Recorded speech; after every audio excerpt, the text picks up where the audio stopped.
news when you want it with Bloomberg News Now. I'm Monica Rix.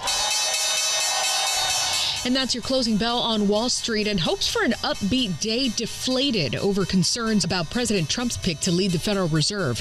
We'll get those details for you in just a bit. But first, the Dow lost 83 points, down about 0.2%. The Nasdaq was down 15 points. The S&P slipped just 4 points. The 10-year Treasury yield at 4.2%. The 2-year yield at about 3.6%. Federal Reserve Vice Chair Philip Jefferson says interest rates are near the level that neither slows nor stimulates the economy, which he says now puts officials in a good position to determine the extent and timing of policy adjustments based on incoming data. Jefferson expects the unemployment rate to hold steady in 2026 and says recent data suggests inflation is on track towards hitting the Fed's 2% target. President Trump expressed some reluctance today in nominating Kevin Hassett as the next Fed chair. I actually want to keep you where you are, if you want to know the truth. Trump says if Hassett were to leave his post as director of the National Economic Council, it would deprive the administration of one of its most powerful messengers on the economy. Kevin Hassett is so good. I'm saying, wait a minute. If I move him, these Fed guys, certainly the one we have now, they don't talk much. I would lose you. It's a serious concern to me. Hassett has been a top contender to succeed Fed Chair Jerome Powell, but Trump's effort to fill Fed vacancies is already facing some roadblocks in the Senate. Bloomberg's Stuart Paul explains why. Earlier this week, we saw Senator Tom Tillis, one of the members of the Senate Banking Committee, say that he would not consider any nomination to the Fed from the president until the entire DOJ probe of Chairman Powell and the Federal Reserve is brought to a conclusion. Now, Tillis is an important member of the Senate Banking Committee. He's not running for re-election in 2026, so he gets to assert a little bit more legislative independence and a little bit more oversight independence.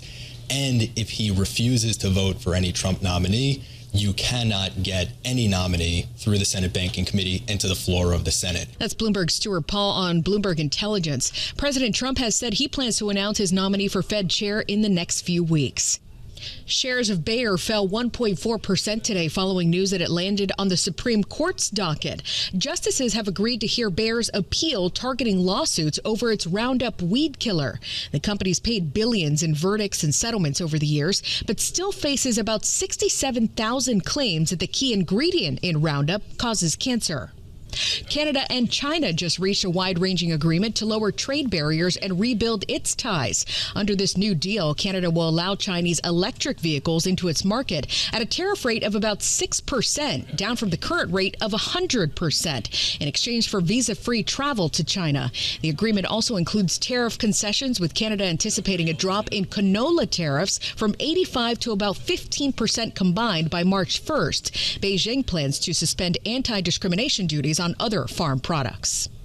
President Trump's threatening fresh tariffs on goods from nations that oppose his push to take control of Greenland. I may put a tariff on countries if they don't go along with Greenland, because we need Greenland for national security. But a bipartisan group of U.S. lawmakers is in Denmark today to reassure Danes that Congress is opposed to Trump's threat to seize the territory. Republican Senator Lisa Murkowski of Alaska is among them. When it comes to matters of relationships with our friends, with our allies, as we have here in Denmark, as we have in Greenland, that it is not a subject of Republicans versus Democrats. It is a recognition, again, of a strong and a continuing relationship over decades. Murkowski speaking to reporters after meeting with leaders in Copenhagen today.